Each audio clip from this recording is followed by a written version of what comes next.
I trust my sources. It's pretty entertaining when you do that on the podcast, though. Take my sources very seriously. Oh yeah, fun fact: arrows matter. No. Yes. No. Marcus, did you know about the book before you read it? No. Did you know that this mom water tasted this much like booty before you bought it? Because it is horrible. Yes. This is strawberry kiwi? Yes. So, is there another one? There's like no. I just bought. This is the only one you got? I just bought a 4-pack because I was 100% sure we weren't going to drink a 12-pack. There's two possibilities. Well, at least you could have gotten a different that all flavor. mom they all water suck. sucks. Yeah, it all sucks. Two, that Susan really sucks.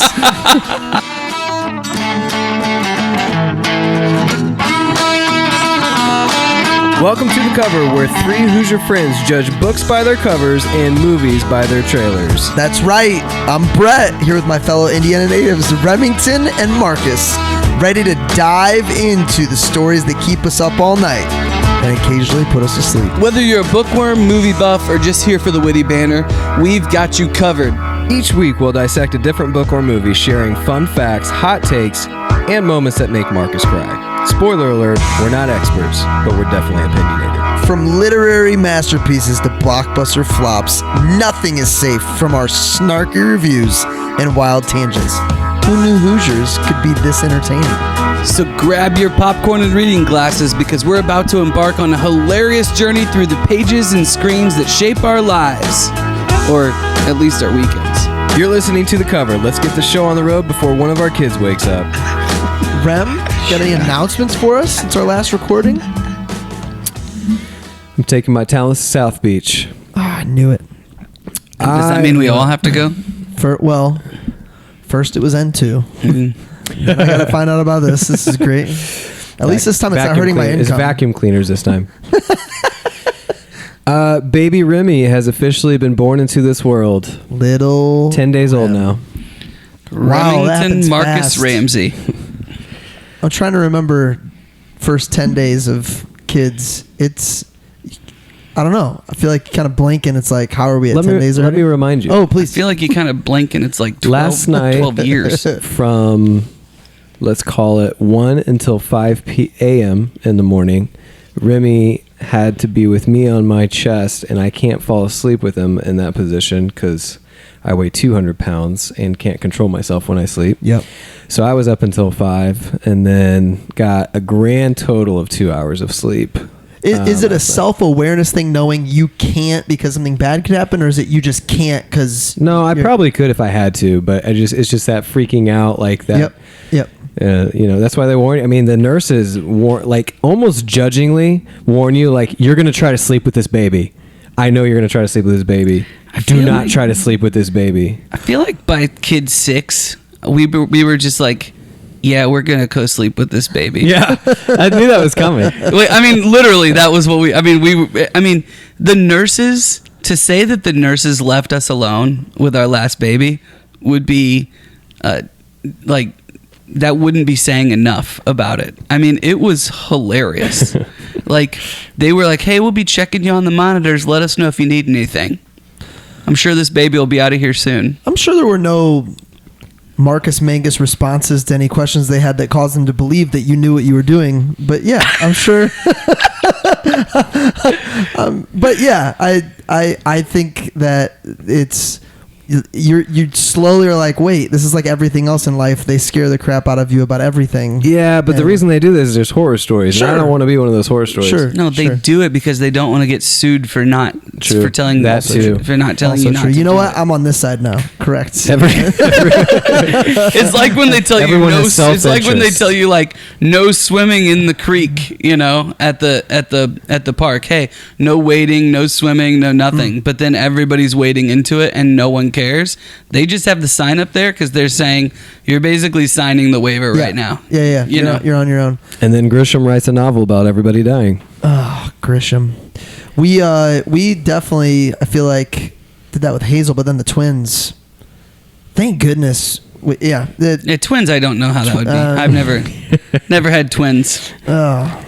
rough no matter how you. They do everything together, man. And specifically, I'm referring to cry. Like if one of them cried, like they were over here. Well, because they're happy, and then they realize, You know what? No, she's gonna get attention before I do. Oh yeah. So now I need to get No, attention. we're both sad. No, we're both sad. Yeah.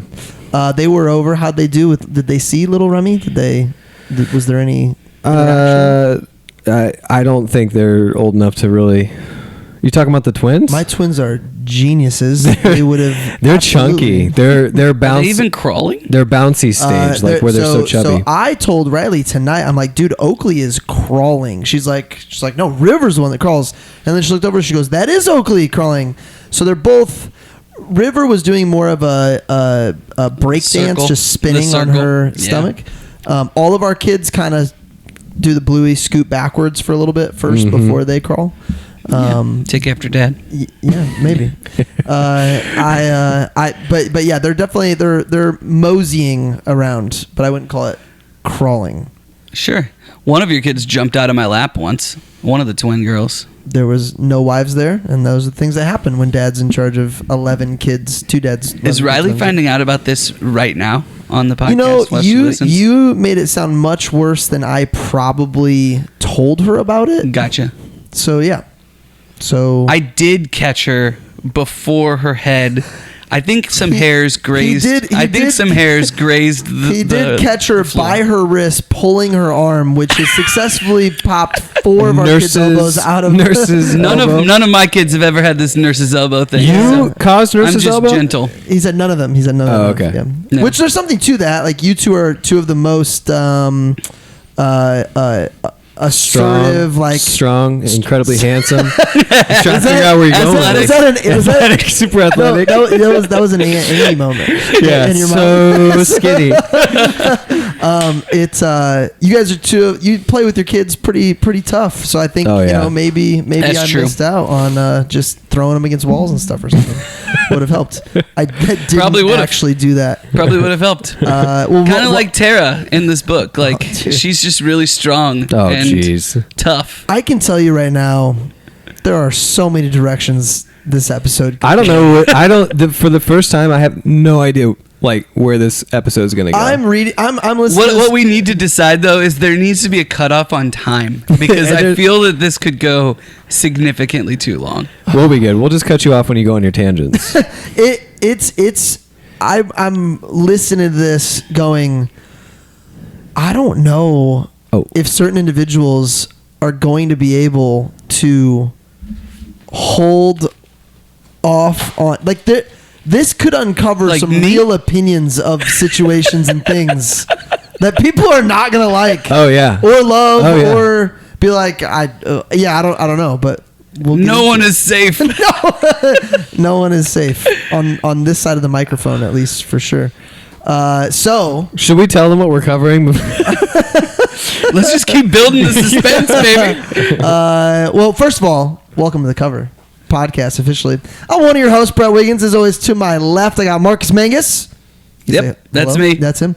It's in my right, brand new boy dad for the first time, Remington Ramsey. Oh, it's so different too. We haven't talked about that, but Remington Ford. It is different. It is different. Having like a boy versus a girl. So yeah, initial emotions, boy versus a girl. You've obviously had multiple girls in the past. My emotions Your of having a emotions to son. having a boy was different. It was different. The birth was different. Like, cause I don't. So do you guys stay north of the border, or do you go get down in there? Oh, I'm down in there. Yeah. What about you, Brett? I had to think about what you were talking about. I'm holding knees. But are you watching? I'm right there. Are you watching? I'm right there. Oh yeah, Because it's so sometimes cool. I mean, and so it's a little graphic, but you push while a contraction's happening, and their skull gets stuck. It's weird. It is just sitting there in between, and you're thinking like, okay, they're being born right now. Can they breathe? Like, at what point do we need to worry about their like suffocation? And their skull is literally just being like squeezed, and then luckily the pushing didn't last as long. The actual labor, we were there from like 6 to 1 for this baby, and I will tell you, with a son, I am much There's more. a penis. There's a penis. Yeah. No one tells you that this day and age. Well, I'll tell you what they don't tell you is that when you circumcise them, you have to do something. You have to be very specific with the diaper, with like the way it heals, for not just 2 weeks. They're saying up to 2 years it could grow back. Now, here's what I mean by this: it's not going to grow back, but it can. The skin can ride up, and then they have to have a second surgery. We've had friends that had to do that. Isn't that wild? No. Isn't that the worst story? That's the biggest horror story you've had. Here's what's You're listening hilarious. to too many horror stories. No, this is but my doctor said it, and then our friend had it happen. On a scale of 1 to educated, that would be a 2 story. That story is a 2. 1 to educated. Oh, we're going back That's to a 2. that. That's an absolute. So 2. is that Here's what what I we're say covering? to answer your question before we jump into the book. Yeah. I started a book. I started a journal for Remy, and it's becoming a man, and I'm putting entries in there on all the things that I want to teach him, because I think that I hold men to a higher standard in this day and age for their leadership and being the head of the home and all the things like leading their families, and I want him to be prepared, because I think now more than ever, like, we need to raise up men. So that's I've had 2 journal entries. I just found out that a dear friend of mine passed away tonight. So like I'll be journaling about like my thoughts on how he lived his life and how, you know, it's got me thinking like things I want to emulate. So yeah, having a boy is super cool. It's pretty cool. Super cool. Well, Rem, on that note, not your How to Be a Man journaling, but another book that we're covering. What is it? Educated, a memoir by Tara Westover, an unforgettable memoir about a young woman who kept out of school, goes on to earn a PhD from the University of Cambridge, a universal coming-of-age story that gets to the heart of what an education is and what it offers, the possibility to see one's life through new eyes and the will to change it. Guys, that's the worst back cover of all time to actually tell you what the book is about. Not great. Number 1. Number 2, I'm realizing listening to the audiobooks, I don't do that. What do you mean? I don't read a back cover. Oh, I just dive right You into just it. go in. I'm so happy. You didn't read that ahead of That's time. like, this is not what you're getting yourself into. And if I would have known she went to Cambridge early, that would have totally, I'm so happy. I'm never previewing anything ever again. You know what, though? I don't know how you would. So, did you guys dig in a little bit on YouTube or watch like Ellen interviews or like anything? So, I did a lot of research afterwards, and so I'll be bringing that up Your in the sister pod. thanks you For the fun facts. for the fun facts. But yeah, I think the audience is going to enjoy Brett's and Marcus's rundown way better than that. So what'd you spin off of that? What'd you know going into it before you read it, Rem?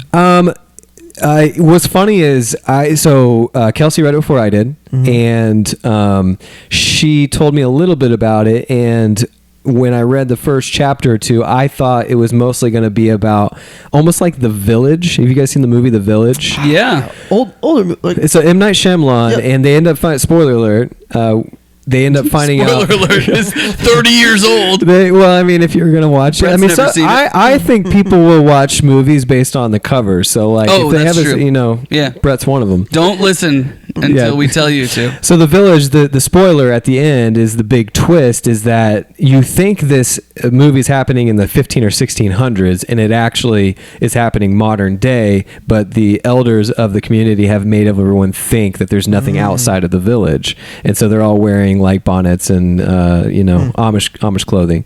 So I thought it was going to be very similar to like an Amish upbringing where they keep to themselves. They're literally off the grid and the mountains, and this family, this man raises his entire family without, very secluded, not talking to anybody. Yeah. So in the first couple of chapters, when they're like talking about going to church and going into town, I was confused because that wasn't the direction that I thought it would go. But yeah, that's what I knew. So they were pretty progressive compared to what you thought. I honestly, they were like, I was like, wait, what did they have a computer? Like, yeah. But if you don't have that very high expectation, you start reading and you're like, whoa, this is weird. I knew that our good friend Emma Franke had recommended it to us, said it was great. Shout out to Emma. From Detroit, from the 313. Avid listener. Put your tabs up and Another follow me. listener. This is another listener requested podcast. Yes, sir. Long time listener, 4th time commenter on Instagram post. I also through Rem, I had made some comments about it and heard about Kelsey's thoughts through that conversation, but that's it. Isn't that interesting how like a handful of comments from a third party can shape your entire view of something? Yeah. You know Especially what I mean? if you're like me, I tend to take an inch and go miles. So I will create an entire No. perspective. Yeah. So yeah, that's what I knew going into it. Marcus, had you heard of You this have before? really grown in that area. Thank you. You know, in the last, because I used to do the same thing, and I hope I've grown, because we would do that where like one person would say something, and that was, you know, Bible, that was law, until the next person we heard that said something different about it, right? So it's like, oh, that's believable. I'm now going to believe that with zero research. I trust my sources. It's pretty entertaining when you do that on the podcast, though. take my sources very seriously. Oh yeah, fun fact: arrows matter. No. Yes. No. Marcus, did you know about the book before you read it? No. Did you know that this mom water tasted this much like booty before you bought it? Because it is horrible. Yes. Is this strawberry kiwi? Yes. So is there another one? There's like I just bought This is a the only one 4-pack. you got? I Well, just bought a 4-pack okay, because I was 100% sure we weren't going to drink a 12-pack. There's 2 possibilities. Well, at least you One, could have gotten a different that all flavor. mom No, they all water suck. sucks. They all sucks. 2, that Susan really sucks. Really sucks. Like whoever Oh, created man. mom water. Listen, when I was like- picking it out, I was like, okay, Mormons, like, what the heck? Like, how am I supposed to get something that works for this? And I was thinking water. How can I make water work? And then it was like, mom water, her mom, essential oil type stuff. Yeah, I was that's like, good. this I like the literally tastes like correlation. you drip some essential oils into No, water. you know what it tastes like is that it sat out for 3 days in the sun, and it was supposed to be like a Sprite. Ooh, Hey, made in Indiana company. yeah, not proud of that. Let's get him sponsored in the podcast. Some 3 avid fans. Yes, over here. we're big fans of the mom water. Hey, listen, it's probably just Susan. It's probably 0 carbonation. Clearly. Oh yeah, if you were expecting carbonation, you're not going to get any from the mom water. Marcus, you ready with your 9-word? I feel like 90 calories. Are you is a going lot. first or me? I'll go first. Yeah, there is vodka in it. I got it. I don't know if that adds to the calorie count. Or Well, it's got nothing else in it. 0 fat, 0 Yeah. carbs, 0 protein, 90 calories. yeah.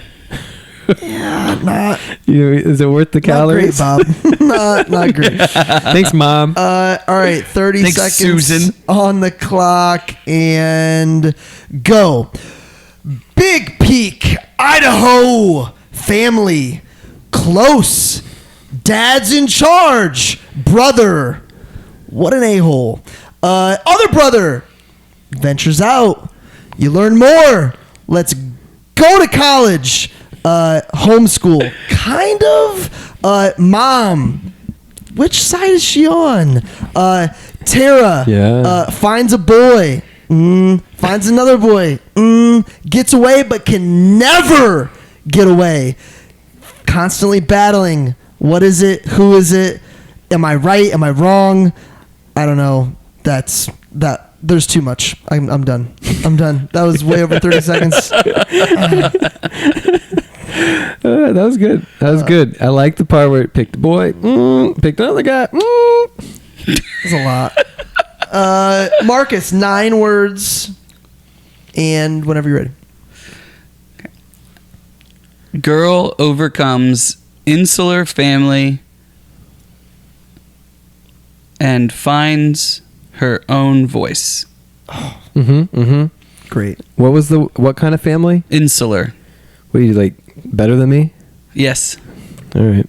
Whenever he does that, he's like, what are you, better than me? I got more words? Brett, you can look it up. I think I'm right. I don't. I mean, Insulin? Insulin? Did you say insular? insulin? Penicillin? Insular. INSULAR. Insular, like Yeah. we got a Insulated. fence around us. Insulated? Yeah, I'm with you. Like the village. I'm with Yeah. you. Well, I'm pretty sure I'm allergic to this. Really? Yeah. Interesting. what part of it? I got itchy throat. Scratchy. Oh, maybe it's just I can horrible. Just drink the rest of it. So I think it's safe to say we don't need to section this out. We don't need to say Part 1, what made part you 2, stop part and 3. think. We can do that, but I'm saying don't save your hidden gems. Don't save your quotes. Like, Just we're free meld it flowing all together tonight. Yes, we are going. Everybody because- knows the questions by now. Well, because it's such. I mean, it's a 12-hour book, and I don't know about you guys. Did you listen? Flew Did you for me. listen or? I listened to it and then I sped read it over the last couple of days. Okay. I did both. Remember, I tried to tackle it so I was reading it You were doing it at the same time. and audio, Yeah. and it was not good. Yeah. So I'm thinking I'm listening to Tara for 12 and a half hours. that's good. And then at the end, that's it's okay. probably better that you That's thought you okay. were I listening like to that. That's fine. I like that. I was like, dang it. You know? I like that. I like that until finding out afterwards. I agree with because then that. you're super into it. I was super into it. I thought I was listening to this girl explain her story. But anyway, yeah, 12 hours. I'm just saying, don't wait for me. You rock and roll wherever your heart takes you. I will say, no way are we going to cover every little thing in this Right, book. 100%. No chance. So we're just going to need to talk about the things. Well, let's start from the beginning was though, interesting. because it's really interesting that she starts the whole book off with that caveat, with that asterisk right at the beginning, right? which was about the Mormon. Yeah, she basically says this is not. Well, here you read it because it's your book. So And then- this is an asterisk at the beginning Can we acknowledge what a good catch that was? of the book. Great catch. Yeah, thanks. Won't tell anybody who it was. Mhm.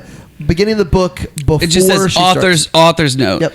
This story is not about Mormonism, neither is it about any other form of religious belief. In it, there are many types of people, some believers, some not, some kind, some not. The author disputes any correlation, positive or negative, between the two. The following names, which is the only names we know to talk about, I think, unless Remington knows more than I do, listed in alphabetical order are pseudonyms. Aaron, Audrey, Benjamin, Emily, Aaron, Faye, Jean, Judy, Peter, Robert, Robin, Sadie, Shannon, Sean, Susan, and Vanessa. There's a Susan. And Vanessa. So my point is that I just not understood.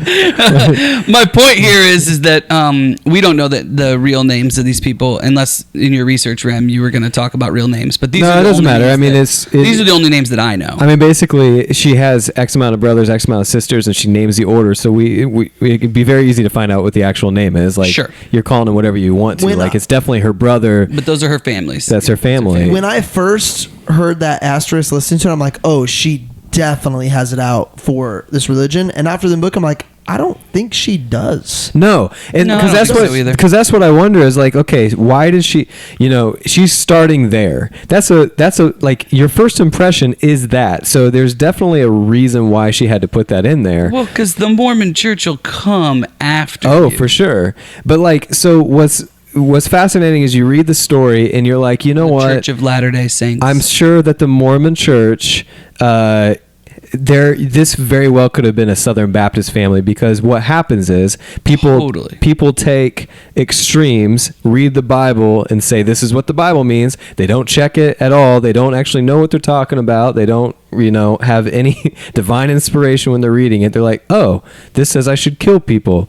Okay, I guess we should kill people. And then out of context, that's what they believe about the Well, Bible. it's a big reason why you've got to belong to like a local church that Yeah. has an authority, and that authority, like that you got pastor, Yeah, it has right? elders that you can trust. You got questions to. Like, it's not like, hey, I have this emotion and then I'm going to uncheck it and act on it, which was a lot Yeah. of her dad's that actions, right? Well, So here's what I'll say though about the Mormon religion and the Mormon faith, and it's very possible that we have Mormon listeners, and we're an equal opportunity podcast. Anyone who comes from any faith, I will say for me and my household, I question any reason to add to the divine scripture. So if you have extra prophets, extra books, extra things added to scripture to help with the new age whatever, I'm going to question that right off the bat, right? And so scripture being, the 66 books of the Holy Bible. yeah. So, and she brought up Jesus multiple times. Give me a refresher of where is he located in the Mormon religion? Yeah. Is he a prophet to them? Is he what is he to them? I think most of now here's the thing, like there's different levels of Mormonism too, right? Sure. Just like so, but I think collectively they believe that he was either the son of God or, a prophet high up there, but it doesn't change the fact that there's additional things that the Book of Mormon says that kind of trump, the old, and the other thing is a big tell is if you're like stacking all of your finer points on the Old Testament and like justifying your actions because of Old Testament scriptures, that's another big tell as well. There's all sorts of I think that all three of us would be talking out of mostly ignorance if we tried to like cover the Mormon faith. I did study it though. I've studied it in college. I've listened to a bunch of things about it. There's definitely a lot of resources that you can look towards if you're curious and learning more. But the vast 12 hours of the book, I don't think the issue with the family being raised in such a chaotic and crazed fashion had much to do with the Mormon faith. No. Like I said from the beginning. Yeah, agree with that. Yeah, for sure. It was a dad who believed he had license to do whatever, say whatever, allow or disallow whatever all the time, anytime, on a whim. Because because God revealed it to him. Yeah, it was a paranoid. It was a paranoid father. That like charismatic side of whether it's Christianity or Protestantism or Mormonism or whatever, but that charismatic side, that's always the danger, right? Is like, oh, I've received a word from the Lord, and if everybody's a prophet and if everybody's the same, then you can go south real quick. And that could be the case, like Rem was saying. I mean, it often happens in more like insular communities, like Appalachia or like out in Utah here or whatever, where you're living on your own. The smaller, I think she even writes about this, the smaller the community, the more the lies and gossip of the community start to take shape of, what a family culture is and, what your independent culture is. Yeah, I took one of the quotes. She says, there's a sense of sovereignty that comes from life on a mountain. Sovereignty. That comes from life on a mountain. A perception of privacy and isolation, even dominion. In that vast space, you can sail unaccompanied for hours, afloat on the pine and the brush and the rock. It's a tranquility born out of sheer immensity. It calms with its very magnitude, which renders the merely human of no consequence. Gene, her dad, was formed by this alpine hypnosis, this hushing of human drama. So, it's the case, for instance, that, typically the less people you live around, the more conservative you vote, right? So why do a lot of people have no problem with many of the agendas that the Democrats would often push, right? Well, it's because there's more people living in their tower in New York City, right, than lived in my hometown. Yep. In my hometown, where people took care of each other and everything else, well, they didn't have to be forced to. So I just think it's really interesting. These guys lived on the mountain. Yeah. And there was this sense of like sovereignty, is what she says. Now, here's what's interesting to me is she writes it she is a very talented writer. Very good. Oh, extremely. Like when you spend so many chapters on how her lack of education through grade school and even high school, like you're wondering, wow, how did you go from that to writing this novel? Did someone ghostwrite it? But no, she's got a PhD. Like she is a super talented writer, and I love what she does in the first 2 chapters to give you the hook, almost like a reel on Instagram. The first 3 seconds, she gives you a hook with a crazy story about her family. Her parents don't believe in modern medicine. They don't believe in hospitals. They believe in, their own remedies.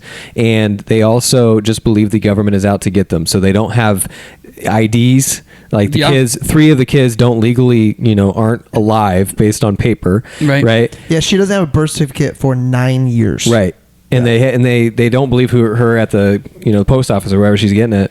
So, chapter 3 is fascinating because she goes back and immediately tells the story of her dad. And she goes, Dad, her dad goes from being a strong man who drives a Volkswagen to a crazy person stockpiling food and ammunition, and spends the rest of the book really unpacking how that impacted so many people. And if you just look at, like, it's all stems from her dad. Like, even if she didn't recognize that, the entire book stems from how one man's paranoia and grip on his family makes all of his kids essentially go crazy, and his wife. That's my deduction. Was there I felt really weird feeling this. Was there part of you that was like, I hope to have this influence? I hope to have that amount of faith in God on certain things. Like, there was part of me that I was like, I know this dude's crazy. I know they're way out there, but the amount of trust and faith they have, it was like, I don't know. I felt my faith was small in many moments while reading it, and then recoiling and going, yeah, but they're also absolutely crazy and extremists, and I get that too. But I don't know. Part of me was like, I understand what you're saying. Like, they basically had, throughout the book. I mean, you told me when you were 25% through listening, you were just ahead of me, and you said you almost threw up from one of the scenes. I'm like, I'm definitely not there yet because I don't know what you're talking about. But she vividly describes car crashes and a couple of accidents that happen on the farm where, like, they literally can see brain matter. Yeah, and blood squirts. Lots of blood squirts in this book. Specifically for me, it was when her brother was driving home late from Arizona. They had a patch of ice, and he turns around. She's in the back seat, and she just sees his bloody face everywhere. The power lines are on their car. And he knocks his mom out. The first accident. Oh, dude. Yeah. I mean, every time this happens to this family, which is probably like 4 or 5 times to various members, you think the family member is going to die the way she writes about it. And then it's like, but they recovered, but they were never the same. Like 3 different people in the family like that.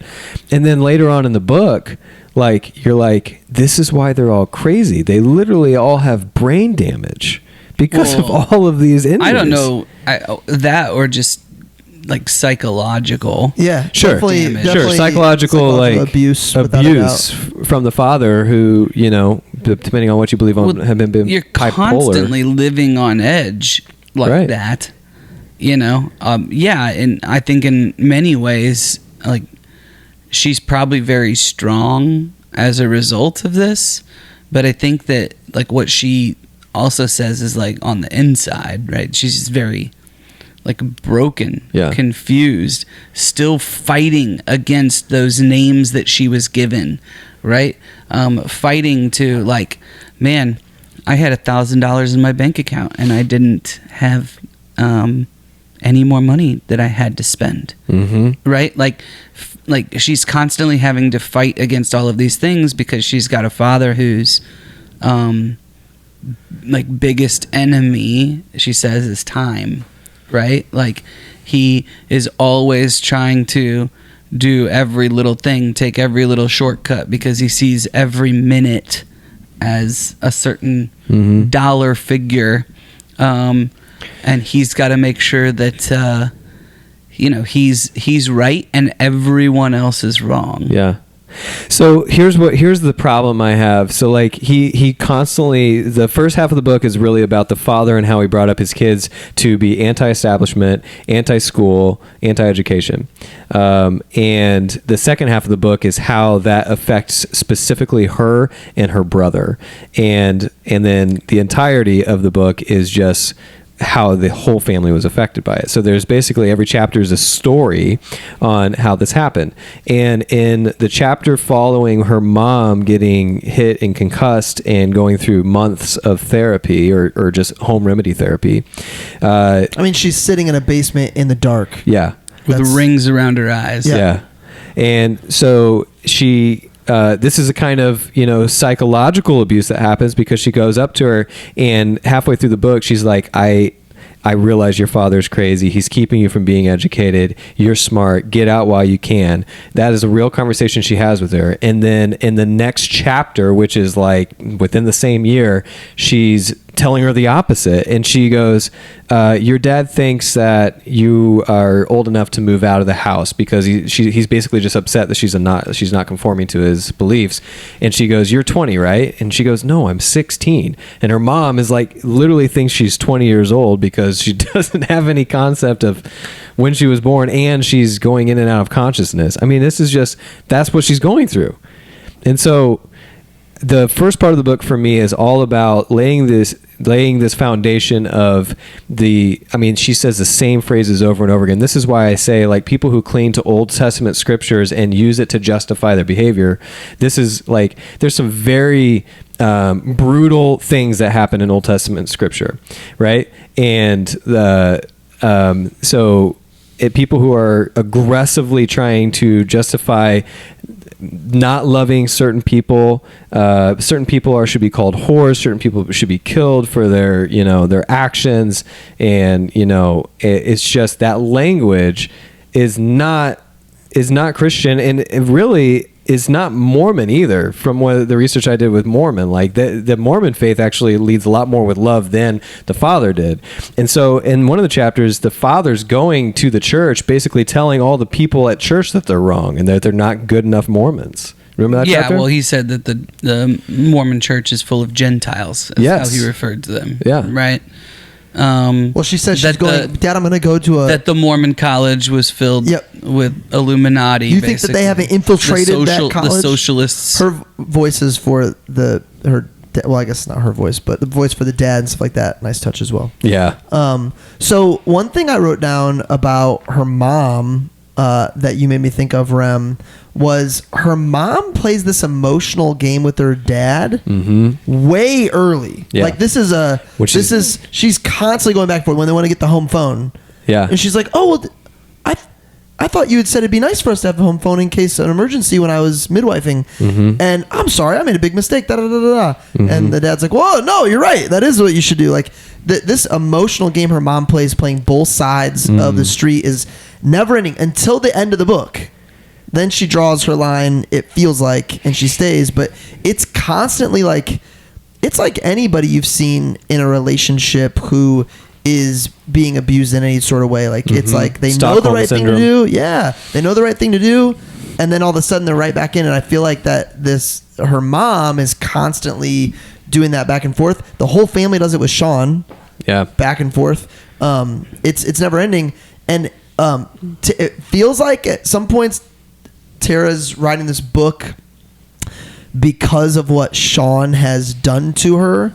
But in reviewing everything, it's like, man, to your point, dad is most responsible. Like that's his job to protect. So I don't think that comes out.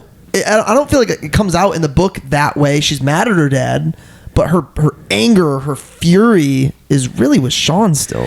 Well, who was the family he kept talking about that said the feds infiltrated their house and the Weavers. The Weavers. The Weavers, yep. The Weavers. Which was Ruby Ridge. Ruby Ridge, yeah. Right. So he left out all the facts on why it happened. He basically said it was just a normal family like us, and the feds infiltrated their house and hated that they weren't going to school. Yeah. It was because they didn't send their kids to school. Yeah. And we're not going to send our kids to school because that's how they get you.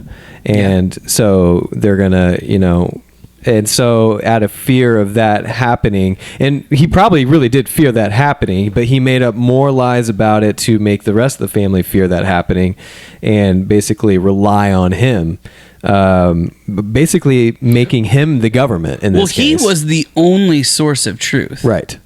They could only read... Although they had a computer and TV. This is what's wild to me. I mean, not for quite some time, but like as he went from 25 is the way where she kind of described it, 23, 24, 25 on, he kept taking more and more away from them, right? Whether it was going to school at the public school, right? It could have been the TV or it could have been anything. They only had TV for short stints, and nobody really even remembers how long it was, right? So what he did though was he set himself up as the only source for truth. Right. They could only read the Bible that they had, they could read the Mormon prophets and stuff that were like her dad's books, right? If they ever got anything that was outside of that, he would, hide it or trash Fahrenheit them 451. trash them for looking at it. He basically, they called it quote unquote homeschool, but he wasn't trying to have that. He didn't want them to be educated in any sense of the word. Right. Like, so it's not homeschool that was the problem here. It was literally like he didn't want them to be schooled at all. This is where I think that the mom was interesting, because you brought it up, Brett, but she was like subtly subverting him all the time.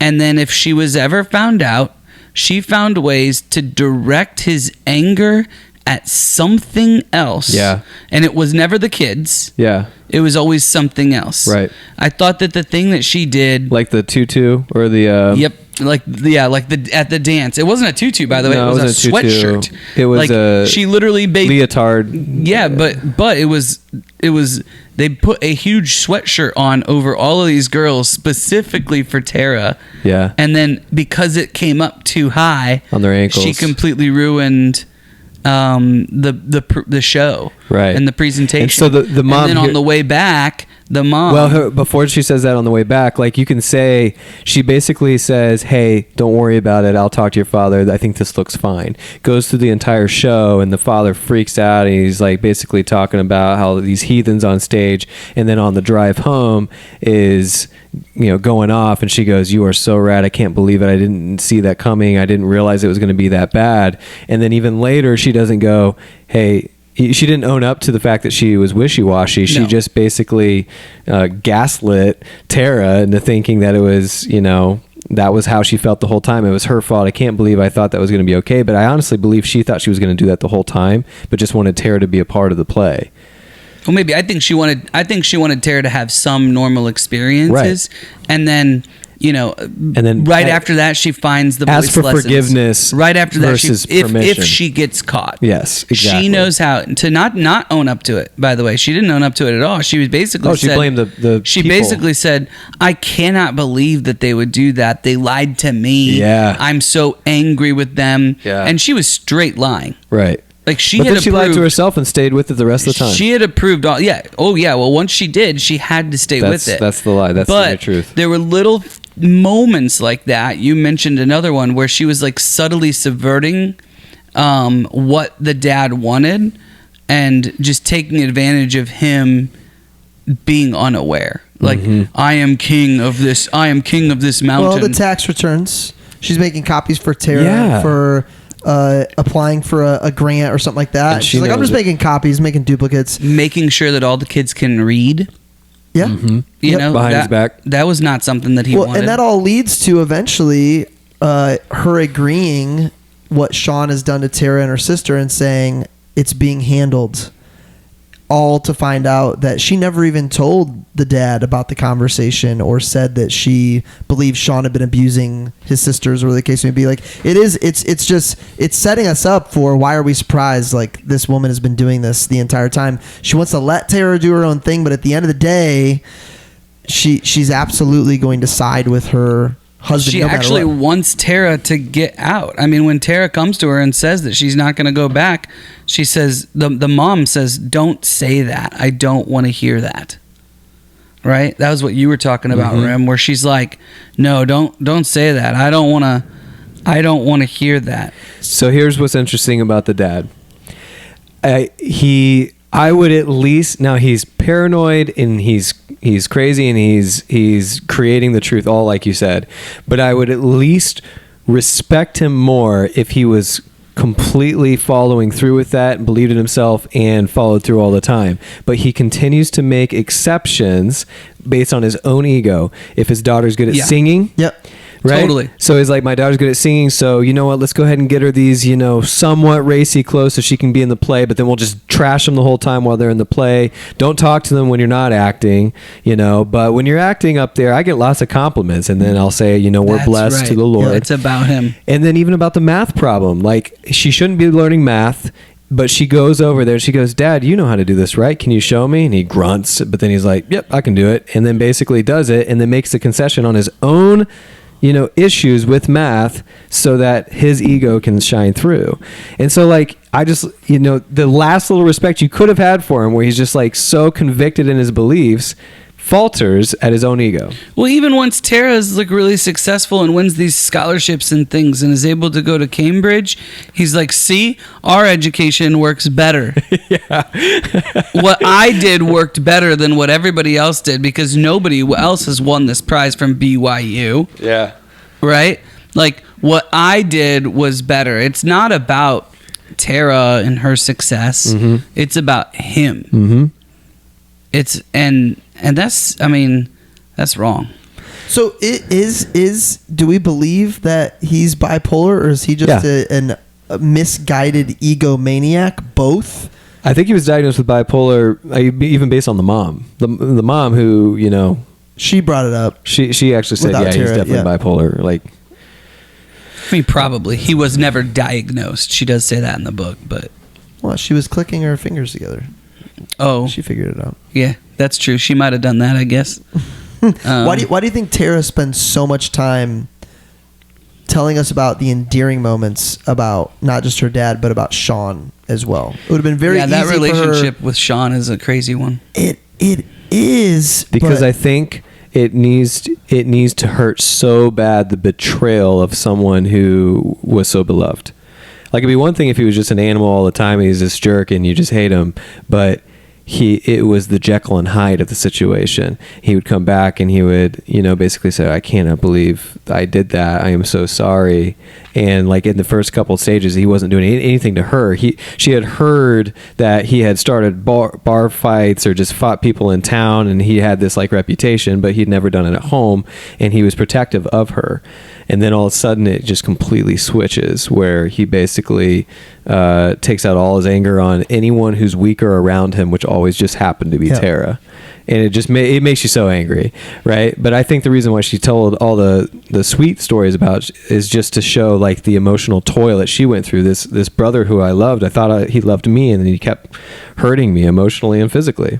Also, I've not seen any interviews or anything with her, but I imagine that in some ways she wrote this book as a memoir for her. It's cathartic for her, but also it's probably for others as well. Mm-hmm. And, I have no experience with like physical or emotional abuse or anything, but from what I understand, this is very common with abusers. Right, they can be that Jekyll and Hyde, where they'll come back and they apologize and they're really nice and they give the gifts and they do the things, and then just when they're starting to feel safer around them or whatever, right? But they do that just enough to make the abused question what it is that they're thinking. Mm-hmm. They're like, well, maybe he did think it was just a game when he broke my wrist. Ugh.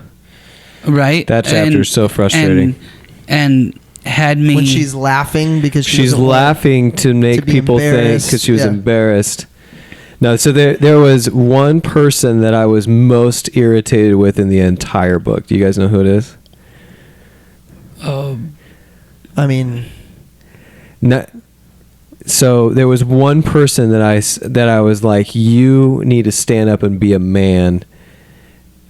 Because everyone else is crazy. Tyler? No, not Tyler, because he wasn't there. I'm talking about that's why I was saying that. Charles. So Charles' experience, the first boyfriend.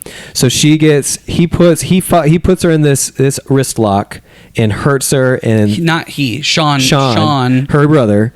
She says something, and it, just like a normal sibling tiff, he takes it way too far and grabs her hair, calls her names, drags her into the other room, and holds her. She's in college by this time, by the way. He's probably 23 years old, or no, more than that. He's like late 20s at this point in time. And so he's doing that and basically saying, say I'm right, apologize, all these things.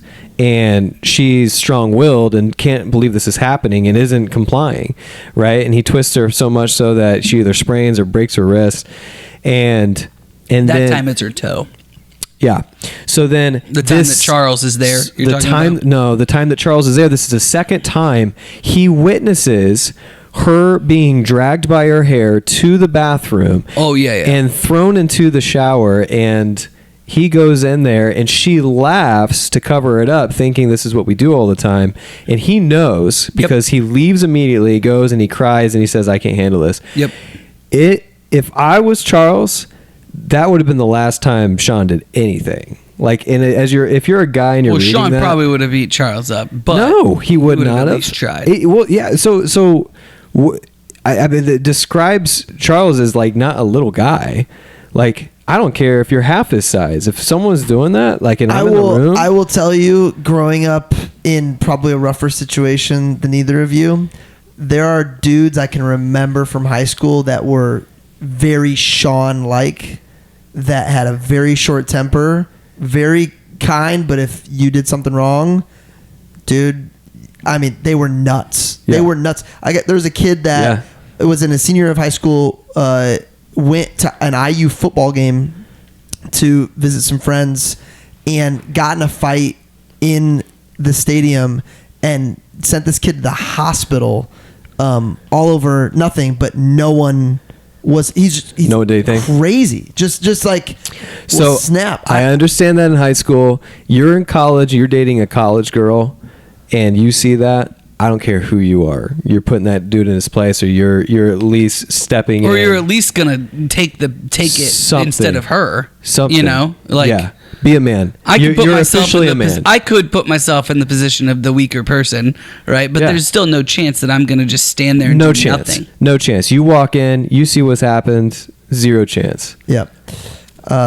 Sean had so many moments that he would flip back and be Tara's best friend that it just, I couldn't make it make sense. But then I also couldn't make it make sense the last time she gets in the car with him and it's just them two. Like, and he's married at this point. He's married at this point, kind. It's after her and Audrey had already had a conversation, and Audrey had said, yes, he was the same way to me. We need to get Audrey's his wife. And I'm like, no, Audrey's his sister. I'm sorry, but yes. Also a younger sister who he also had tormented. So and she gets in the car. I'm like, no, like, what are you thinking? And all of a sudden they're driving home and they turn off and go toward the church. Yep. And it's just reason. It just makes it's what is, because this is all, he had an injury, obviously, fell off a forklift from very, very high into cement, shards of concrete, all that. What do you call that? What is that when somebody's able to be that close to you, that helpful? That one of the things he said to Tara was probably bipolar. Bipolar. Is that bipolar as well? And so that's what I'm saying. So like this, he is crazy because of his parents and his trauma as a kid. And so like you can thank the father for that too. Yeah, and she tries to blame the head injuries for a long time, but she later says he was like that all the time. It wasn't the head injuries. Imagine being raised by a paranoid dad and a mom who didn't have a voice, and a guy who didn't want you to have education. You're trying to figure out your own body because no one's telling you what's going on. Let you get away with everything. For sure, because then the family, then she starts saying, "Hey, this is happening." They're starting to make excuses for him. Like, "Where's your proof?" Like, I don't want to believe. Dad said, "Show me your proof." That was tough. That was really tough. Now the way she said it in the book, though, it was more so he was begging for it so that he could do something about it versus it just being hearsay. Now, could he have still said something like, "What are you doing to my daughter?" I think he wanted some objective proof because he saw that it was happening, but he really wanted to go and with full ammunition. Still, a wuss move, but I don't know. It was definitely him not wanting to address it.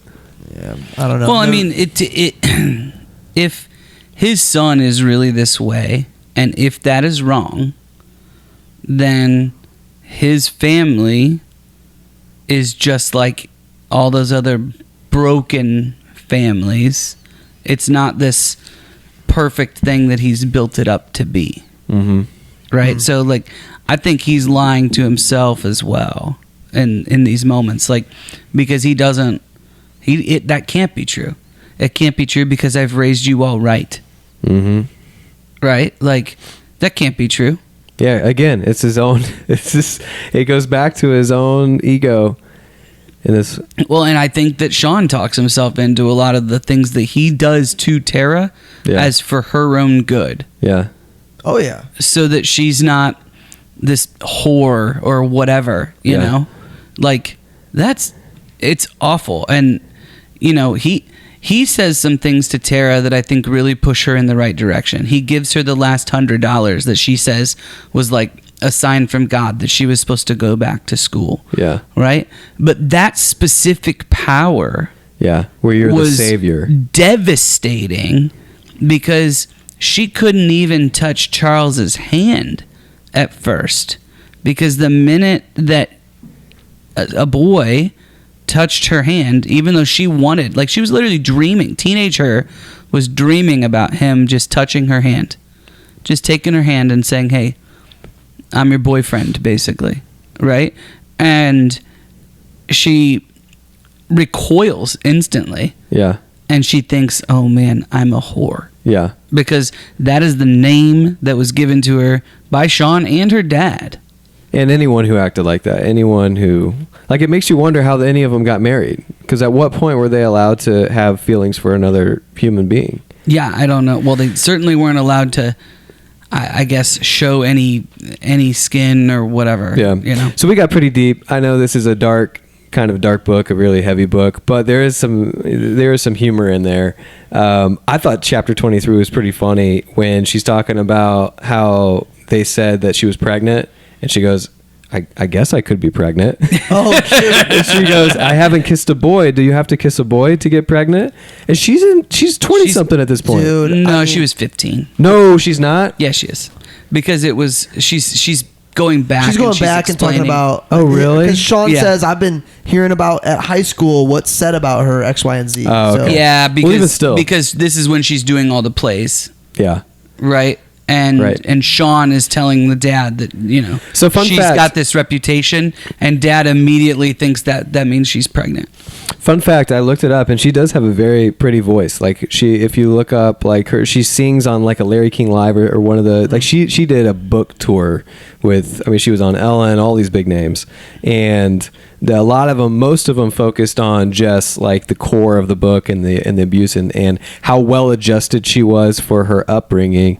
But I was kind of curious about like this world that she came from in the Mormon church, and like, could she actually sing, or was it? But no, she sings like this interesting Mormon hymn in one of the videos. Well, she definitely, the way when she said, because the I don't remember when it was, pretty early in the book, when she talks about getting selected to sing the hymn, and then she sings it, she doesn't know if she's good or not yet. Nobody knows if she's good or not. And then I was not expecting her to say, everybody came up to me and said how good I was, and just keep flooding me with attention. I was shocked that was the case. Yeah. That you brought up, But again, in a small town, I do think that it here's helped what to you're soften- picturing, though. I went to a church when I was a kid of like 20 people, and so, you know, so that if right. you're, you know, awesome at singing "Row, Row, Row Your Boat" because no one else can, like, that's a little different. Yeah, it's not too hard to please. It's not too hard to be like the it's best singer. it's really not too hard to please. Yeah. But she probably did have a really good voice, though. I mean, back then, because she does now. Well, and I think that it was what was really interesting, and you know, one of the questions we used to think about was like, what kinds of things like made you think, or what resonated with you. I thought that her singing softened her dad. Yeah. Right. So he did. I think that you're right that he. And I think maybe you're more right than I was when I was reading this. I think that he actually just liked that it made him look good.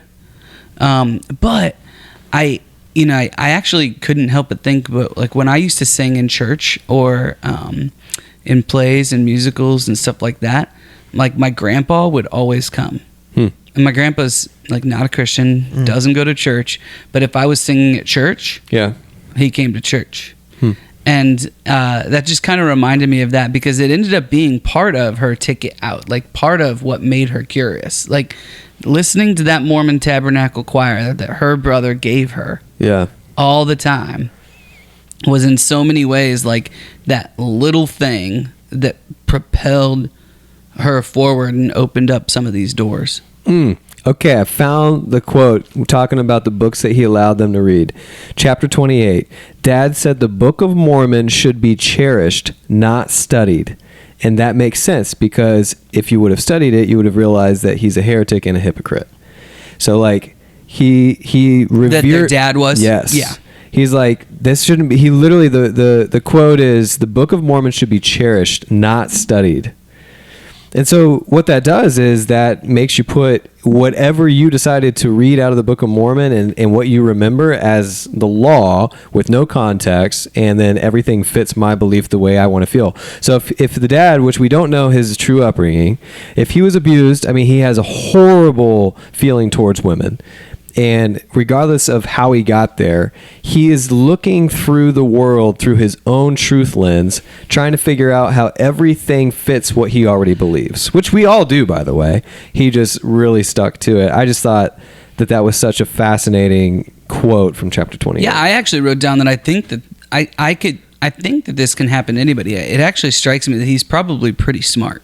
Yeah, I mean, by the end of the book, they built a really big business. His kids are really intelligent. I actually think that he's pretty intelligent. But what happens is like, you think about now when we talk about echo chambers and the fact that like all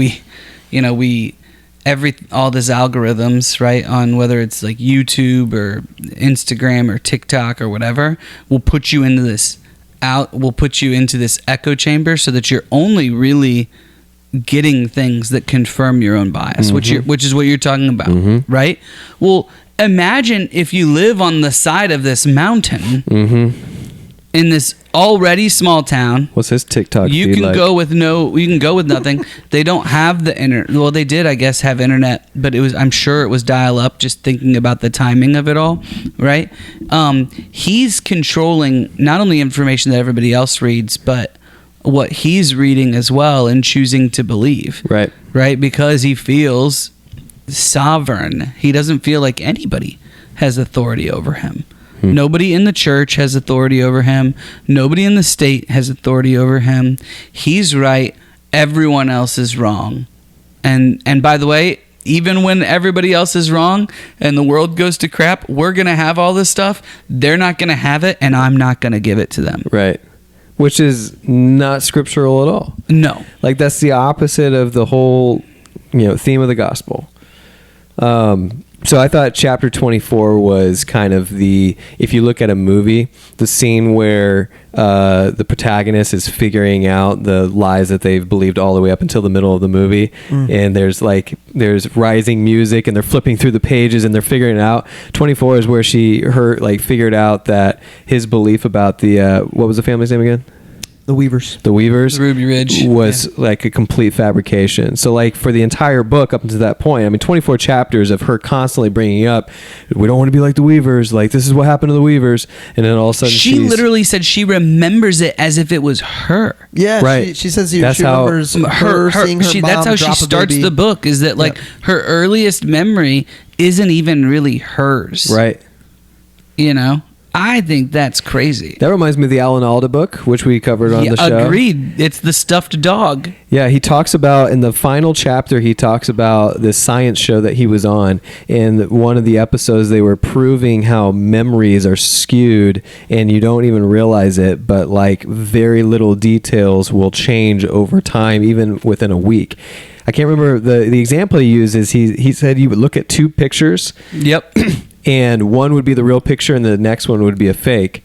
And he would remember the fake as the real picture, even though he saw it like a day later. Yeah, well, I think it was that he walked by a certain, like they had him like walk by this certain scene. Yeah. And then they showed him a picture of that scene. Yeah. And there were things in the picture that didn't exist as he walked by. Yes. But then he remembered it. And I think our memories it freaked him out. Super funny like this. Like there are things that there's no way I remember them, but we have pictures of them or we have a video of them or something. And it's like there's no way I remember that as a 3 or 4-year-old or whatever. But like there's certain things that are just super clear to me. Yeah. And I have no idea how. I think it's because of like pictures or whatever. But even we watched Case for Christ when we were camping. I was just showing it to the older kids as we were getting ready for bed. And one of the points that somebody made was like, in eyewitness testimony, if everyone says the exact same thing, it's almost always a lie. It's a lie. Yep. You know it's a lie. Right? And it's because like it's actually suspect if every single person that was there says the exact, because people pay attention to different things. When podcasts were first coming out, there was a podcast called Serial, and it was about this that's like cold one of case. the biggest podcasts all time. Holy cow. To your point, they're asking people to go back and remember things 4, 5, 6, 7, 8 years ago. Their story changes because they were interviewed 7 years ago, 8 years ago, and then getting interviewed again.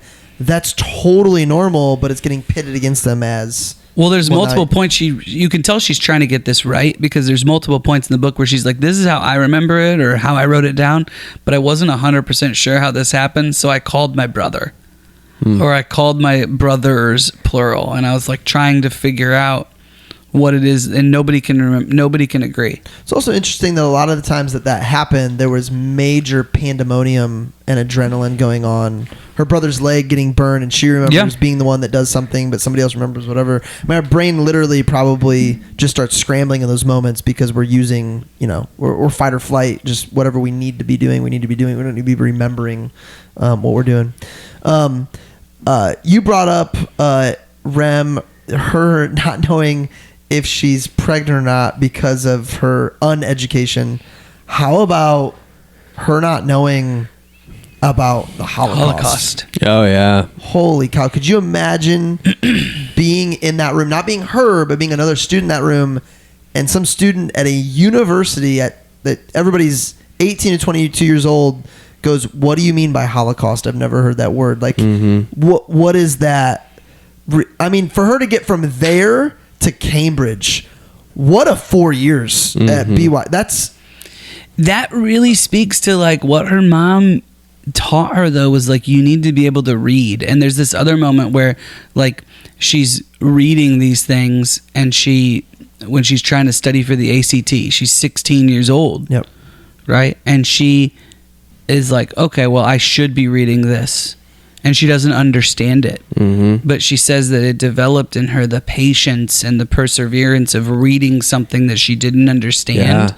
And like, that is really powerful. Like, listen, if anybody, like, if any podcast was gonna agree that like, hey, okay, don't put your kids in public schools, go dad, like that, it might be this podcast, but that's in specifically public school though. But that's in favor of going to all of these different source materials, right? That is in favor of like really giving all of these kids the ability to learn on their own, right? Which they didn't really like mean to do, is just almost because she had to do it. It was pretty cool when she could not get algebra. Her brother Tyler's like, go buy this textbook. Buy a book.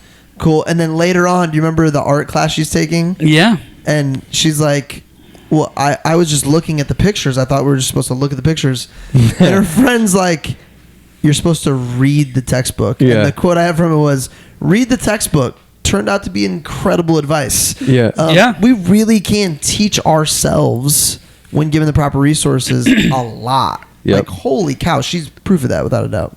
Yeah. What's interesting is if you're starved of education, it makes you really thirsty for it. And I had the opposite effect in college, where like I kind of felt like I had to study all these things that weren't a part of my major, and I resented it, and I was spending so much time on it. Really, I found, knives. I started selling knives like all three of us did.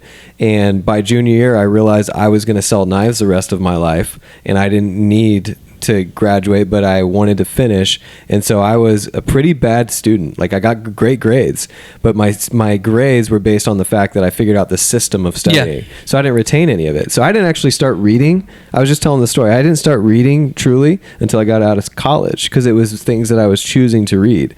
And I regret not having a better attitude, because some of the stuff that I wish I knew, like even Spanish. I wish I knew Spanish. We go to Mexico once a year. Like, I wish I knew Spanish.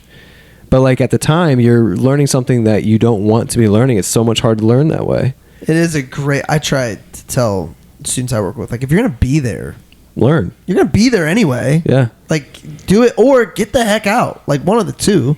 It's not about the grade. Like, what are you retaining? Yeah, I feel like I didn't even start learning until college. I just memorized a bunch of stuff. But then in college, it was like, now I had a different experience because I was only really taking classes that I cared about, because we only had to take 9 classes in our major. And so I literally could just like pick and choose. Oh, that looks fun. Were you a good student? I mean, not define good. Like studied, got good grades, retained the information. I retained the information. So you figure, I guess that's the most important part, actually, to be honest.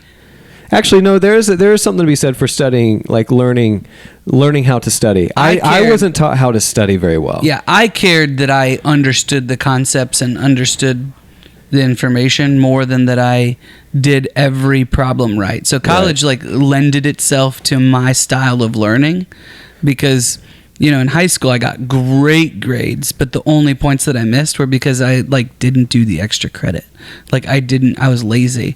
But in college, everything flipped because like half the assignments don't matter at all. Right. So people just like wouldn't do them. Well, I would do them so that I could understand. and then once I understood, I was like, okay, I'm good to go. I don't remember one assignment from college. How long were you in college? 2 years and 1 semester. And that's longer than I thought. You went to IUPUI for 2 years? IU South Bend for 2 years, and then transferred to IUPUI. Went the full fall.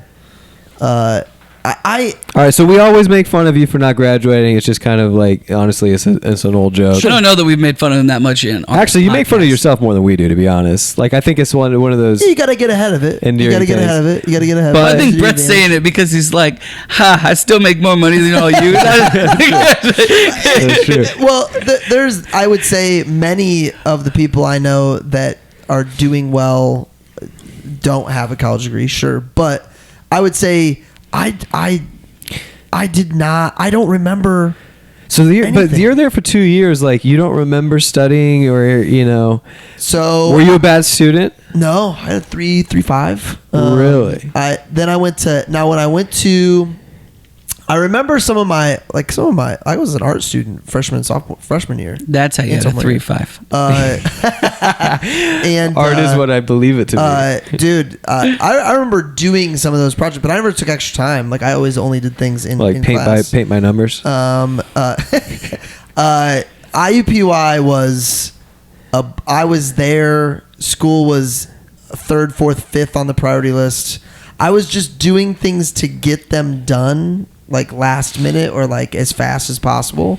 And the sad part is, I still passed all those classes. Like, yeah. Yeah. Smart people can, well, yeah.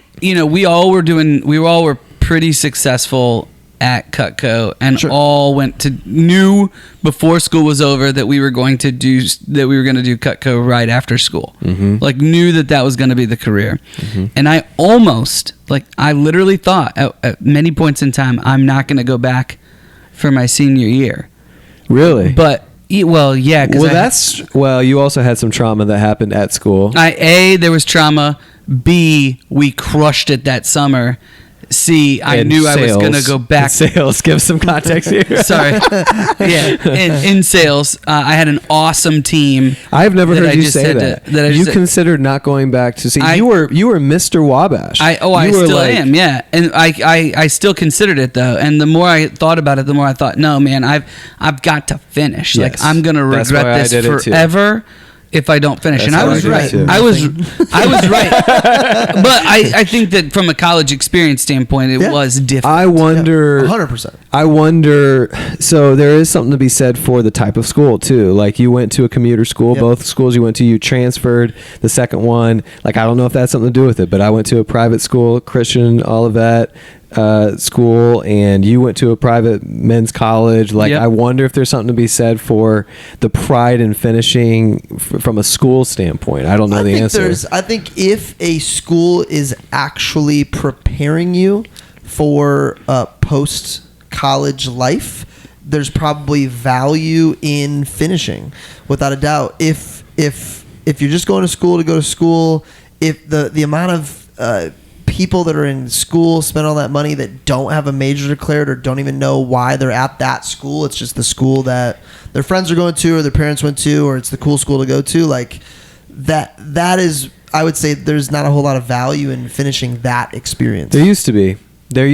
in the 80s and 90s, you could go to school and figure it out when you got there. The problem is, since 2000, really, the price hike has made it so that is ill-advised. So you get into school, you're trying to figure out, you're going to waste a semester or two, you're going to graduate in 5 to 6 years now, or maybe not at all. You're going to be in debt, and you're not even going to use the degree that you have. That's why I'm such a big fan of liberal arts, because I went to this like unapologetically liberal arts college, and like, you know, I know people, one of our good friends is an English major that works in construction. Yeah. Right? It's really more about forming the human and helping them to learn how to think critically, how to act responsibly, how to be work in community, be a team player, productive member of society. I think Tara is proof that there are individuals in education that can absolutely help you change your life, without a doubt. I think that exists. She's proof of that. I don't think that is the necessary route for most, for that to be able to happen. But for her, like, I don't know what her other route would have been. Like, or what are her other options? No, it wouldn't. I mean, she Education says at really one point in was time, probably her way out. She says at one point in time, you mean school, not education. School. Yes. Yeah. Yes. Thank you. Yes. well, it's called educated. I know, but like Well, Brett and I talk all the time about how like you could go to YouTube University now for free, and like And get a great education. do really well. Yeah, you could listen to the Cover Podcast, just read the books that we do, and be successful in life. Page 123. That's not true. I'm kidding. There's a Jim Rome. A really good Jim Rome quote about education. It is When in Rome. When in Rome. Here it is. Jim Rohn says, "Formal education will make you a living. Self-education will make you a fortune." I think that's I believe that. that's well, and I mean, education, you can make it's literally just designed for that like factory type mindset for you to make a living, right? Lifelong learners, man. I think we've all been guilty of believing that we've arrived, and that little lie in our head keeps us from actually being successful in that moment for as long as we believe it. I mean, and it's not until we start educating ourselves again and squashing the ego before we actually take a step forward. So she says this is just speaking to how she feels like it really helped her, right? This is right after Tyler says, "You've got the money, go buy books and learn it." She said, "I said nothing. College was irrelevant to me. I knew how my life would play out. When I was 18 or 19, I would get married. Dad would give me a corner of the farm, and my husband would put a house on it. Mother would teach me about herbs and also about midwifery, which she'd gone back to now that the migraines were less frequent. When I had children, Mother would deliver them, and one day I supposed I would be the midwife. I didn't see where college fit in." How crazy that she's the only kid not working. Well, Richard does not work for them. Well, he's younger. Oh, you mean at the end? At the end, yeah. Oh, I'm not sure at the end. Tyler and Richard. Yeah. Nuts. Absolutely nuts. Any other thoughts before we move on to quotes? What are our questions? I've listened to the last 3 episodes, and I can't even remember what are the 9 questions we ask on this show? What's questions. New? What's new? Yeah. What did you know going into it? Ooh, I like that one. What are we covering? What's your 30-second synopsis? Yeah. What made you stop and think? Yeah. What are your favorite quotes? Best quotes. Hidden gems. And then rating. Rating. What's next? That's 9? I mean, it better be. I do 9 words. I didn't see Marcus. We rate it 1 out of 9. Counting on his fingers, so I didn't know. By the way, we've talked so much on this Brett. podcast about letting our kids get hurt and how important it is. Wherever the line is, they crossed it. They crossed it. For sure. What's the thing that's basically like a pair of 1,000-pound scissors that are on fire? What is it? The shearer? Yeah. holy cow, that story is wild. Dude. Basically, like they're basically describing there's this long piece of steel that you're holding, and it's too strong, so this thing's gonna move it around. He's like, yeah, just hold on to it until it's about to throw you into the fire, and then let go. Yeah. Yeah, and 2 kids in one day got injured on it, and that's where she tells the endearing story of Sean, who comes in, he gets hurt, then he comes back out and saves her. He's like, "What are you doing, letting her do this?" Like he really is a Jekyll and Hyde character. Bipolar disorder is hereditary. Do we know that? I don't know. Yes or no? I don't know the answer. If you know the answer, email us at thecoverpod@gmail.com. Yes, please. Still waiting on that email. We'll create the poll. I have never seen the poll results on the. I don't know how to. Do you know how to see the poll results? Riley said, "Go back to that story. Swipe up on your own story." No, on the podcast itself on Spotify. Yeah. Tell me later. This is a sad answer. You will get notified when someone answers the poll.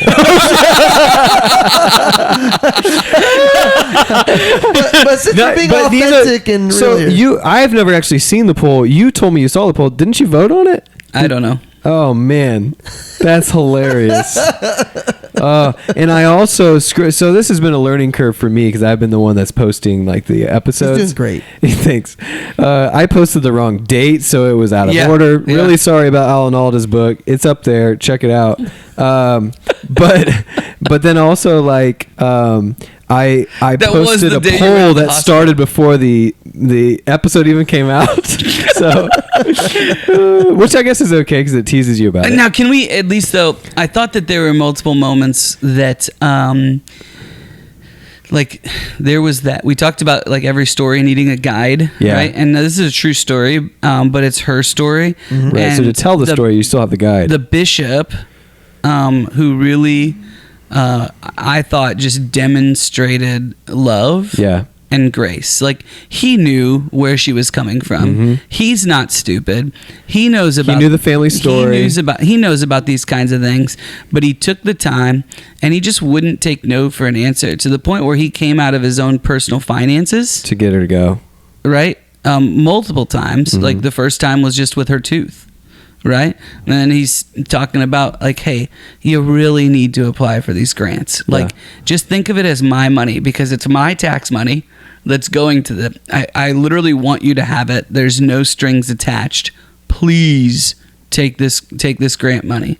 Right? And that's when her learning really takes off, because she feels like she's not in survival mode. Right. Anymore. By the way, the taxes, the tax returns in that whole scene was why I was confused, because like Amish don't have tax returns. They don't pay taxes. So like that's where I was like, because we're in Indiana, and there's in northern Indiana there's a high population of Amish. So that's where I thought this. I was like, man, I think that's where this story differs from how obscure I thought they actually were. They actually had tax returns. They were on paper. Well, when they describe the house as she's growing up, I mean, you picture this just place filled with filth everywhere. Like, and then she describes them not bulldozing it, but just adding on all this stuff as the business grows, their essential oils business. And I'm like, they're not getting permits for that. That also was confusing to me, but I was also surprised when I learned that their parents actually had tax returns that they filed. All right, so here's Hidden Gem. Are we on Hidden Gems? Well, I think Brett was asking about quotes, but any quotes if we're done with thoughts? Okay, I got a good quote. Yeah, go for it. Chapter 19. She was asked about her education, and she had a canned, ready-to-go line for when she was asked about it. Do you guys remember what the line was? What she would say to people who asked about it? Like, you didn't have an education? I do school at home, or no? I do school every day. I do school every day. I do school every day. And then when people would knock it, do you remember what her line was? She goes, "It was an advantage not being put in school." So you have these instinctual lines, and I was thinking, you ever have a moment where you realize that you learned something wrong, or at least different, and it wasn't the status quo? Like, you have that moment where you're like, every time I'm singing a song out loud, it just the words are wrong, the music. Yeah, the words are wrong. And it's like, the melody's wrong. But yeah, it happens without a doubt. Oh man. It's funny that you brought up how her dad was like, "Hey, when everybody else runs out of everything, when everything goes to crap, we're gonna be. One of the quotes from the very beginning of the book from her is, "When the world of men failed, my family would continue on unaffected." Yeah. It is just so crazy how brainwashed she was and how far and how long it took her to move from that. But that's your responsibility as a parent too, because kids are gonna believe, like, you have control over what they see and hear and do and everything else. Like you are brainwashing them. He got that part right, as far as like somehow earning like the you are respect, brainwashing them, like in some way, like it's, for sure. I mean, how about this from page 22? She's talking about when she first sees a birth. Mm-hmm. And I thought this was kind of cool, especially with you guys just having a baby and lots of babies here in the 15 in the podcast. It was mythic and romantic, being an intimate witness to this turn in life's cycle. But mother had been right. I didn't like it. It was long and exhausting and smelled of groin sweat. I just pictured. That's okay. So I had just read that when Brett said he almost threw up in his mouth. So when he goes, yeah, this book is brutal. I almost threw up in the last chapter. I was like, why? The groin sweat? Oh man. I feel like this is a Marcus line. I don't know how to solve it. All I know is that's the answer. When he does the that's the dad. The dad. When he does the trig problem. Please tell me that. I mean, I'm sure you have methods to figuring out. I'm sure. Wait, so how about when the grandma says, "You don't teach them to wash their hands after they use the restroom"? Yes. His quote is, "I teach them not to piss on their hands." Yes. I was like, okay, that's pretty good. So I've done this before just to screw with people, where I'll go in and wash my hands and then go pee. Who are you screwing with? The other guys? Yeah. Well, no, like if we're like at a conference or something, like everybody's going together. They're like, "What are you doing?" It's like, well, my penis was clean this morning when I took the shower. I don't know where my hands have been. I remember. Speaking of which, it can grow back. Your circumcision. So oh yeah. This is let me check real quick. This is either Get that checked out. secondhand story or I watched it happen.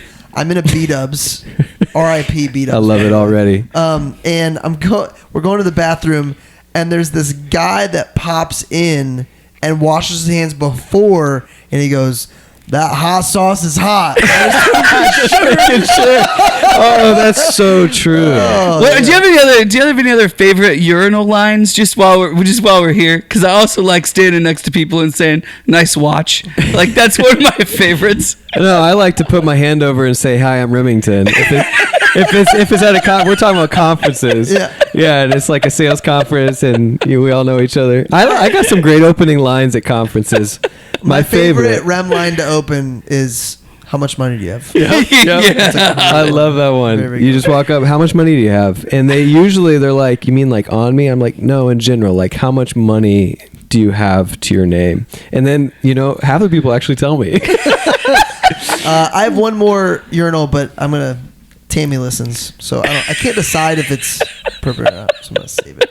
Ooh, the water's cold. That one? That is the one. That's the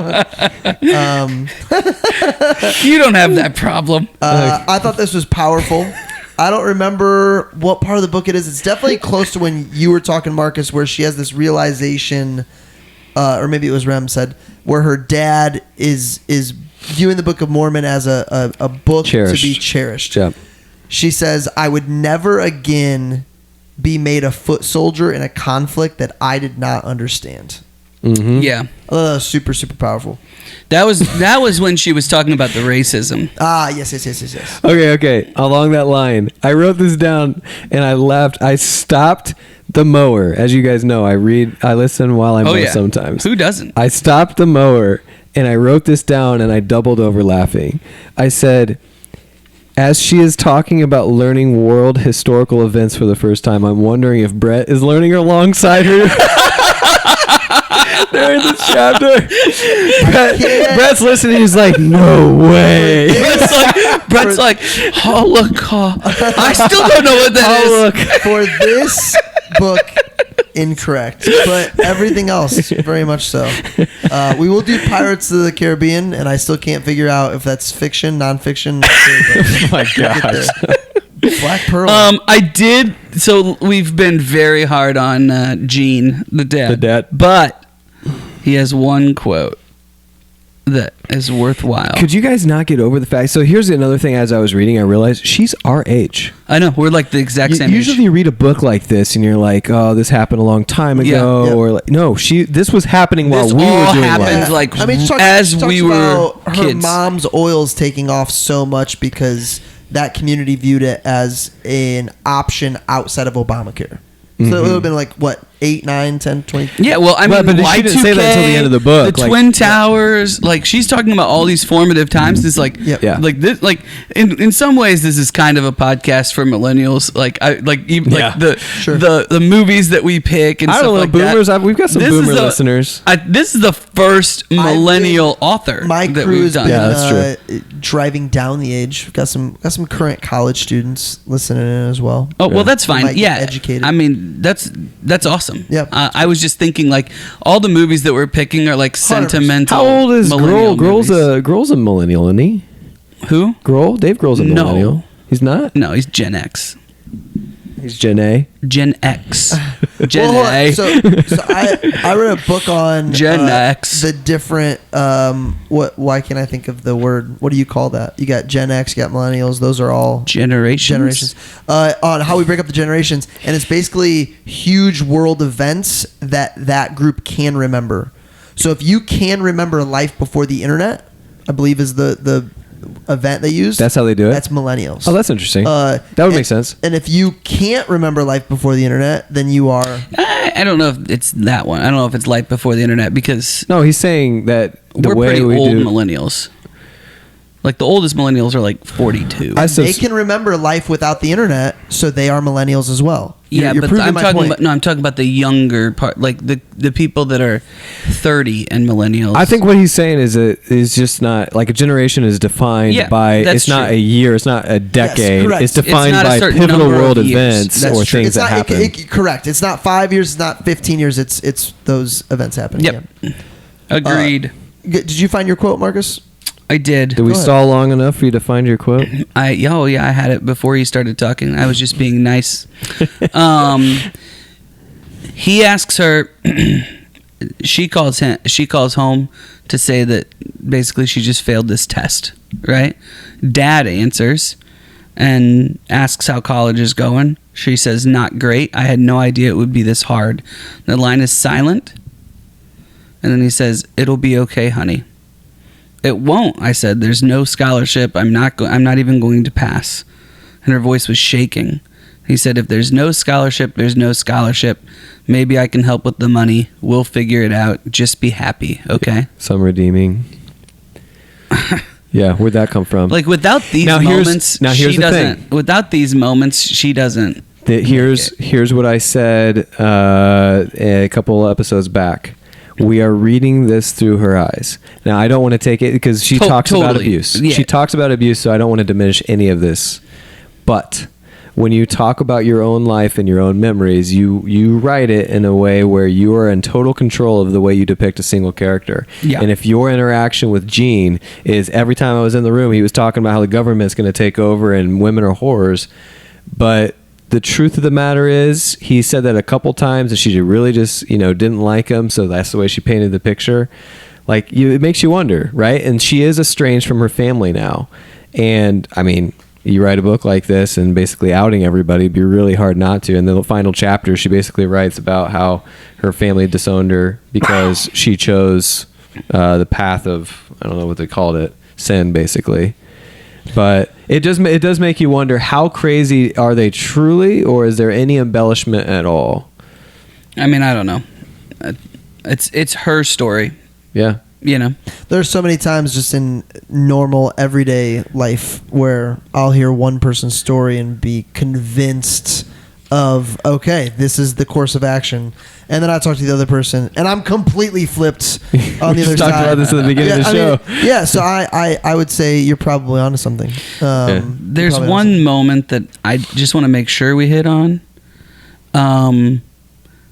there's one moment that I think is worth it, and that is I can't find it, so it doesn't matter. But when the professor at Cambridge takes them out on that walk, and she's just completely fine. I got it right here, where she's standing up high and the wind's not bothering her. She's not being affected. Everybody else is hanging on the wall. There's a really good line that I didn't write down. He asked, why can you stand there in the wind? And so give us this picture a little bit more. They're on the balcony, or they're on the roof. They're on the roof of this big, huge building or something. Something like that. And she says, the reason I can stand in the wind is because I'm not trying to stand in it. The wind is just wind. You can withstand the gusts when you're on the ground, so you can withstand them in the air. There's no difference except the difference you make in your head. Dude. Yeah. Mm-hmm. That was solid. Yeah. Yeah. There was also a very funny Buffy the Vampire quote that I'm going to say. No! You got it? Go for it. Go for it. It was so great. So I'm not going to. I'm not going to set it up, or you want me to say it? do the quote, but Okay, I love you the set imagery. it up. I'll give the quote. So what is happening in this moment? Okay, so basically she's in a year of...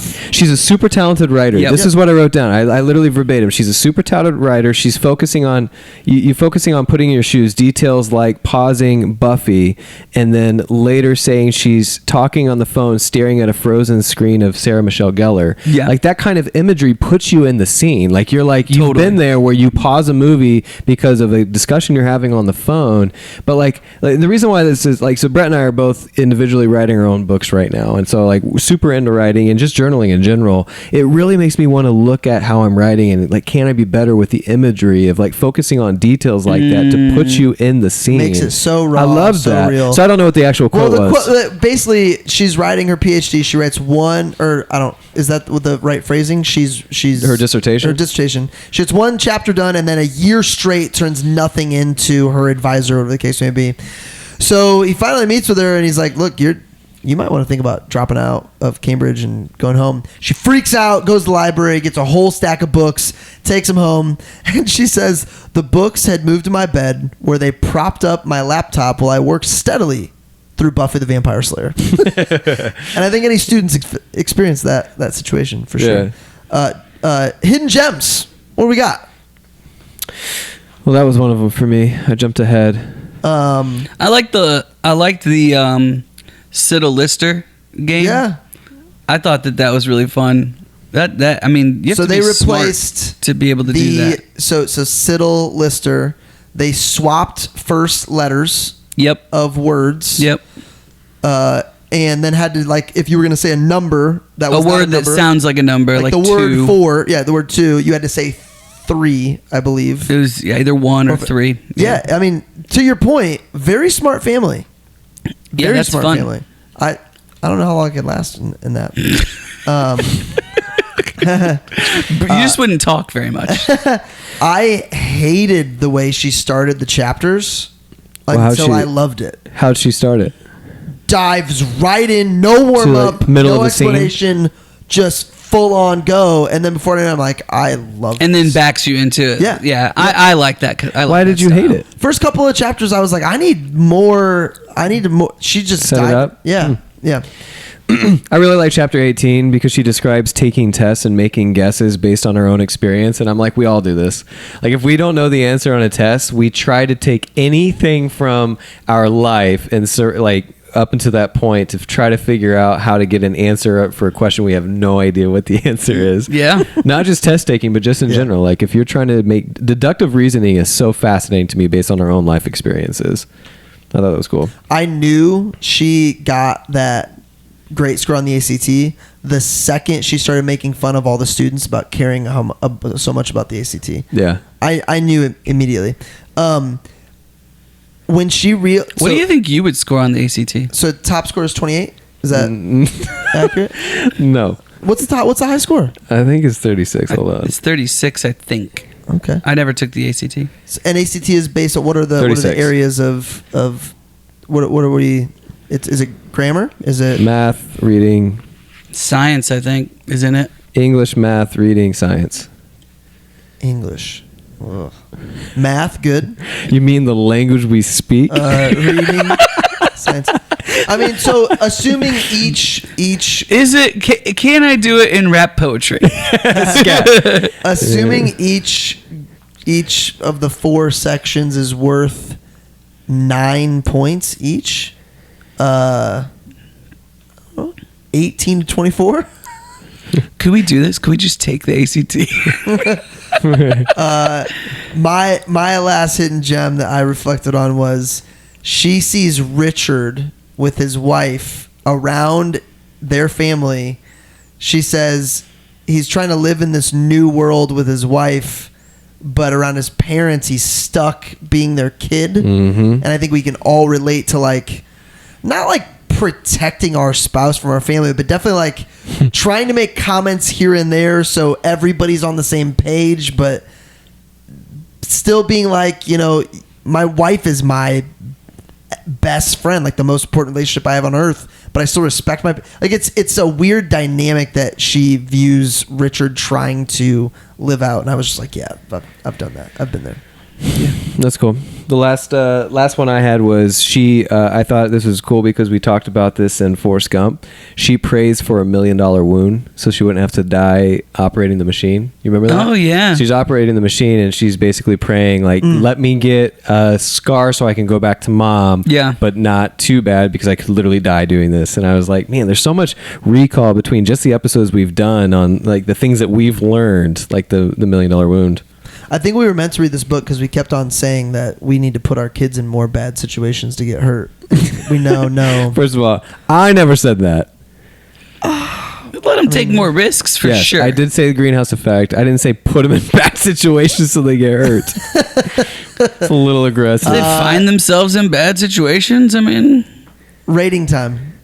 1 out of 9, or I guess technically 0 out of 9 you could go, but That's true. From up, Pearl Harbor to Boys in the Boat. because Pearl Harbor for you would be a 0. The worst. So we need to find it for books and for movies. Pearl Harbor is the worst movie of all time, and we haven't had a collective 9 on movies, but we have had a collective 9 on books. yeah. Which is Boys in the Boat. I don't know. Should have been Gladiator, but he didn't do it 9 either. I know. didn't. It still should have been. So I feel like with books, I know what I'm getting into usually until this podcast. So it'd be hard for me to read a full book that was a 0. Oh, cool.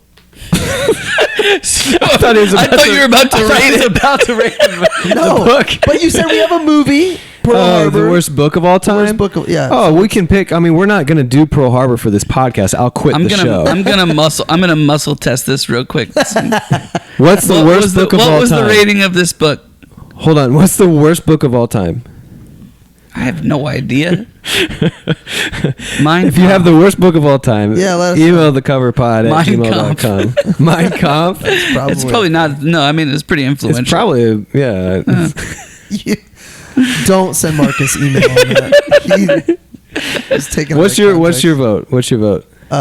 For 4. the That's rating- super low. For the rating? Yeah. Or I'll go first. It's an 8 for me. I was going to say 7. Feel pretty good about my 7.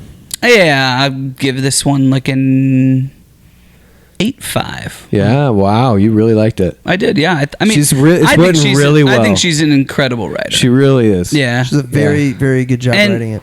And you know, she did go on the whole book tour and everything. Worth looking else. at some of those interviews. She's definitely like cashing in a little bit. Yeah. But you? But at the same time, I don't know if she wrote it with that idea in mind or not. You know. I like to think it was a exercise in like venting, getting it all out there, writing it down. Like it probably felt really good when she finished it, and all those ideas were on the page. Yeah, I'd give it an 8.5. I mean, it's a very worthwhile read. I also love like I really enjoy the podcast Cultish. I really like. I took a class called Sects and Cults in America when I was in college. I've got all different kinds of books on that stuff, and I'm fascinated with these kind of like parachurch type things, you know, that I just see how much like bad theology can hurt people. and I'm always fascinated to hear those people's stories. Mm-hmm. And so I really enjoyed this. I thought it flew when I was listening to it and then rereading through it. Definitely gained momentum for me. Coming up next, we got Pirates of the Caribbean. At some point, we got Hillbilly Elegy as well. You guys start that yet? Yeah. It's pretty good. I like the I've opening. seen the movie. This will be my first time reading the book. Yeah. But excited for it. And plenty more. Keep them coming. If you got any recommendations, send them our way. If you're cool enough to have any of our cell phone numbers, feel free. Or send them to the cover pod. That's probably all of our listeners. Correct. Or if you're Emma from Detroit, if you're Nate from Minneapolis, we're coast to coast at this point. I feel very confident saying that. Coast to coast. Yeah, we got some New York listeners. We got some California. See you next time. Cover.